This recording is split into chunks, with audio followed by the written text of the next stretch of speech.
Hi everyone, we know what we are here for, discussing the November monthly affairs, and of course we are going to discuss this in category wise format. Appointment से लेके national, international awards, all of this is being discussed. बहुत सारी important चीजें हैं, एक एक करके देखेंगे. And as I tell you every time, इस बार भी मैं वही बताने वाली हूँ कि हर बार जो हम मंथली अफेयर्स डिस्कस करते हैं उसके लिए मैं एक MCQ सेशन ऑर्गेनाइज करती हूँ. MCQs are utterly important because हम कितना भी पढ़ ले एग्जाम में आते MCQs हैं और उन्हीं में से सवाल आते हैं, उन्हीं में से मार्क्स बनते हैं और उसी में से हमें पता चलता है that we are clearing the exam और नॉट. ओके, तो जब इतना लंबा चेंज शुरू होता है MCQ से और खत्म होता है MCQ से, तो क्यों ना हम एक लाइव सेशन में आए ऑन 8th of December, जहां नवंबर मंथ के सारे इंपॉर्टेंट करंट अफेयर्स को मैं MCQ फॉर्मेट में डिस्कस करूंगी इन अ लाइव इंटरैक्टिव सेशन. अगर आप इस सेशन में इंटरेस्टेड हैं, ज्वाइन करना चाहते हैं, नीचे दिए गए लिंक पर आप जरूर आए और वहां पर नोटिफाई मी बटन ऑन करना ना भूलिएगा. अब बिना किसी देरी के चलिए शुरू करते हैं आज का session. Starting with the appointments category, तो CIC जो कि इंफॉर्मेशन कमीशन है, इसके चीफ इंफॉर्मेशन कमिश्नर बने हीरा लाल सामरिया. चीफ मैनेजिंग डायरेक्टर ऑफ भेल जो कि टॉप 13 महारत्ना में से है, ये बने Koppu Sadashiv. Managing directors of NABARD है Govardhan S Rawat and doctor Ajay Kumar Sood जो कि national bank for agriculture and rural development है. Prime minister of Spain is Pedro Sanchez. The president of FICCI is Anish Shah and the managing director of SBI is Vinay M Tonse. अगली बारी है national news की, तो पहले कुछ फर्स्ट देख लेते हैं. Recently UNESCO creative cities network के अंडर UCCN के अंदर इंडिया की पहली सिटी ऑफ लिटरेचर अनाउंस की गई है. ये है कोरिकोड जो कि केरला में है. बहुत ही ब्यूटीफुल सिटी है, मैं यहाँ जा भी चुकी हूँ. It's a very beautiful city. यहाँ लिटरेचर को काफी ज्यादा सेलिब्रेट किया जाता है, इसीलिए UCCN के अंदर इसे जो है लिस्ट किया गया है. इसके साथ साथ ग्वालियर को भी सिटी ऑफ म्यूजिक डिक्लेयर किया गया है. वैसे इंडिया से और भी बहुत सारी सिटीज़ हैं और UCCN एक बहुत बड़ा नेटवर्क है जो क्रिएटिव सिटीज़ को सेलिब्रेट करता है, सस्टेनेबिलिटी के लिए और कोऑपरेशन के लिए रहता है. तो अगर आप लाइव सेशन में आएंगे तो हम इससे रिलेटेड और भी क्वेश्चन यहाँ देखेंगे. देन अबाउट कृषि 24/7, ये इंडिया का पहला AI सोल्यूशन नेटवर्क है. फॉर AI सोल्यूशन है basically for automated information for agriculture and monitoring. Then about India का पहला इंटरनेशनल क्रूज लाइनर जिसका नाम है सेरेना, कोस्टा सेरेना बेसिकली. इसे फ्लैग ऑफ किया गया है मुंबई से और ये देखो इंडिया इनिशिएटिव के अंडर आएगा. फिर इस महीने सिर्फ एक ही GI टैग है जो कि लद्दाख से है, ये एक सी बकथॉन है. फिर आपने प्रोजेक्ट कुशा के बारे में शायद ना सुना हो. This is in lines with the Israel का आयरन डोम सिस्टम. तो हमने सुना था कि एक एयर डिफेंस सिस्टम है, वैसा ही कुछ इंडिया भी डेवलप करना चाहता है और ये इनिशिएटिव है DRDO का कि हम एक surface to air missile system बनाना चाहते हैं ताकि अपना एयर जो है उसको डिफेंड कर सके बेसिकली. तो प्रोजेक्ट कुशा इस बारे में है. फिर अभी recently 6th international solar alliance की जो है असेंबली मीटिंग हुई है न्यू दिल्ली में. तो ये 6th इसकी असेंबली मीटिंग है, इंडिया ने इसे होस्ट किया है और रिसेंटली चिली जो है इसका 95th मेंबर बना है. वैसे इसकी बाकी स्टैटिक फैक्ट्स मैं आपको बताना चाहूंगी कि 2015 में इंडिया की इनिशिएटिव यानी कि प्राइम मिनिस्टर मोदी की इनिशिएटिव से इस ISA को बनाया गया था. ये इकलौती ऐसी इंटरनेशनल ऑर्गेनाइजेशन है जिसके हेडक्वार्टर इंडिया में है यानी कि गुरुग्राम में है. और जैसे कि नाम हमें बताया जा रहा है इंटरनेशनल सोलर अलायंस, ये चाहते हैं कि जो भी ट्रॉपिक ऑफ कैंसर और ट्रॉपिक ऑफ कैप्रिकॉर्न के बीच की जो कंट्रीज है, ये सारी जो सोलर एनर्जी है उसको अच्छी तरीके से यूज करे, उसे चैनलाइज करे बेसिकली. तो आप वही देखेंगे कि 120 से ज्यादा सिग्नेटरीज है और उनमें मैक्सिमम इसी रेंज की कंट्रीज आती है. देन बात करें सुप्रीम कोर्ट के 2021 के जजमेंट के बारे में, जहां उन्होंने बोला था कि जो नेशनल कैपिटल है हमारी दिल्ली, वहां पर बेरियम को कंप्लीटली बैन किया जाएगा, फायर क्रैकर नहीं जलाना है वगैरह. तो इसी को अब एक्सटेंड किया गया है रिसेंटली सुप्रीम कोर्ट के द्वारा. They have banned the barium in the entire country, मतलब this will extend to the entire country. ये उनका जो जजमेंट है रिसेंटली आया था, डिक्लेरेशन आया था.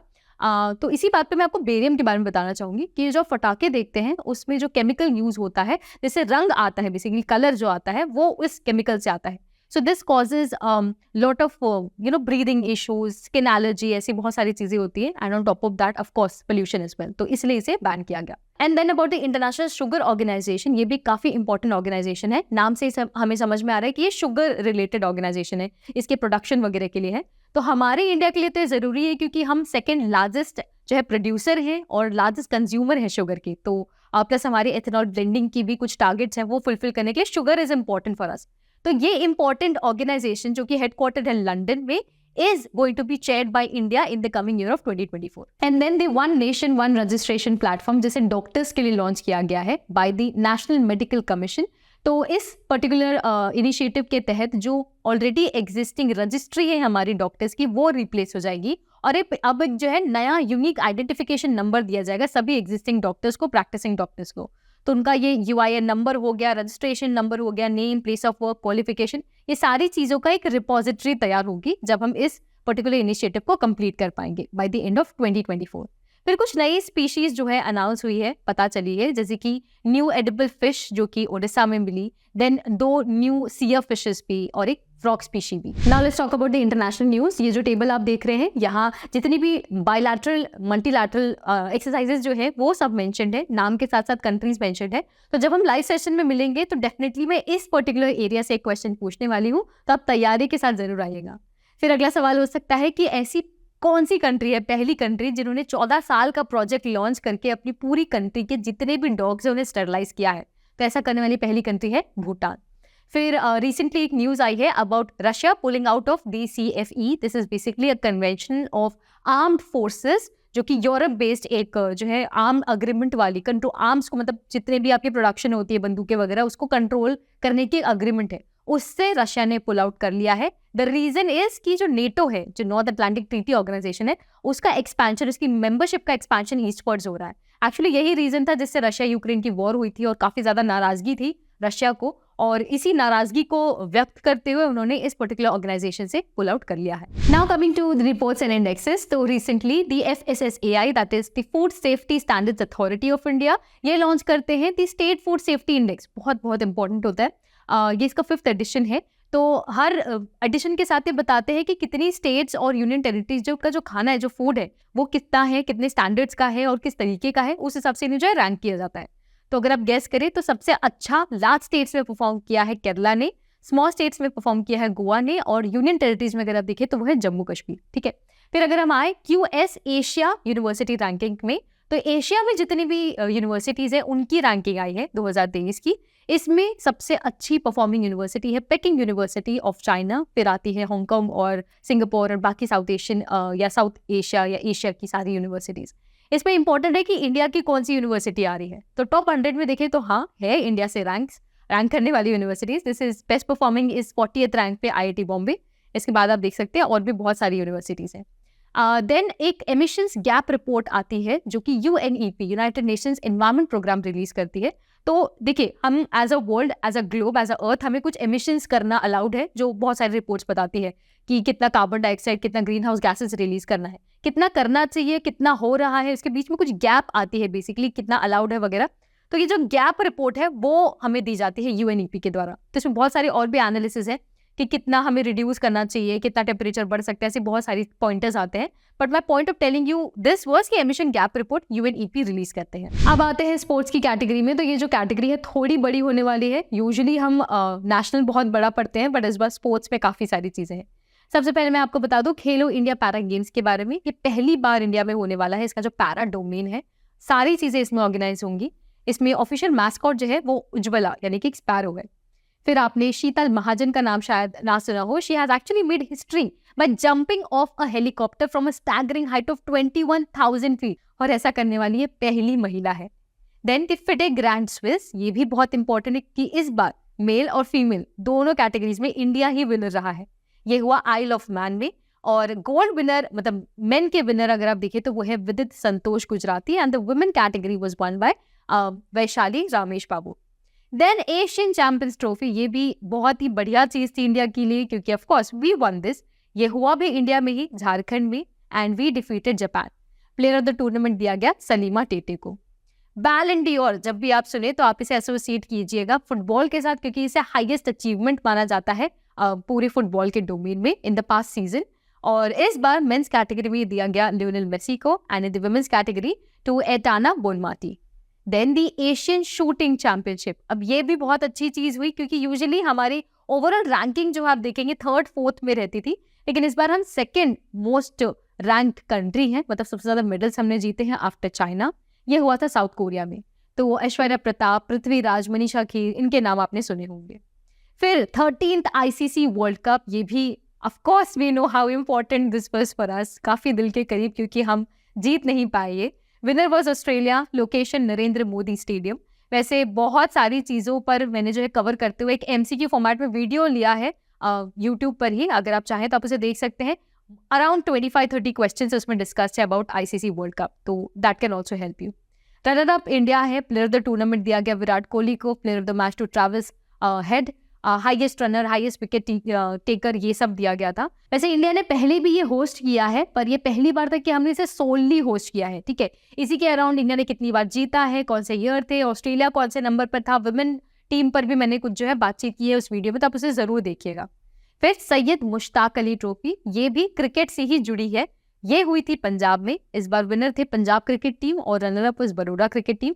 ये पंजाब की पहली ट्रॉफी है 1992-93 के रणजी विन के बाद।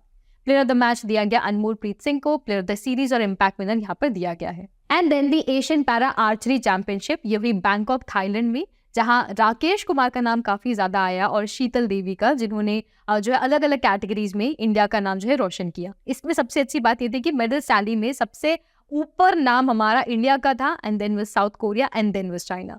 Now let's talk about some awards and honours. Recently Rohini Nayar prize जो है ये दिया गया है दीनानाथ राजपूत को। ये जो प्राइज है it is actually named after an economist and an administrator, और दीनानाथ राजपूत जो है इन्होंने बहुत ज्यादा काम किया है रूरल डेवलपमेंट में, स्पेसिफिकली छत्तीसगढ़ के जो बस्तर रीजन है वहां पर इन्होंने बहुत काम किया है वुमेन अपलिफ्टमेंट के लिए, इसलिए इन्हें प्राइज दिया गया।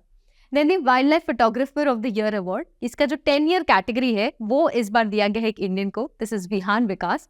और इस प्राइज को काफी ज्यादा माना जाता है क्योंकि ये नेचुरल हिस्ट्री म्यूजियम के द्वारा दिया जाता है, and it is also called as the Oscars of photography, तो यू कैन नो कि ये कितना बड़ा प्राइज है इस डोमेन में।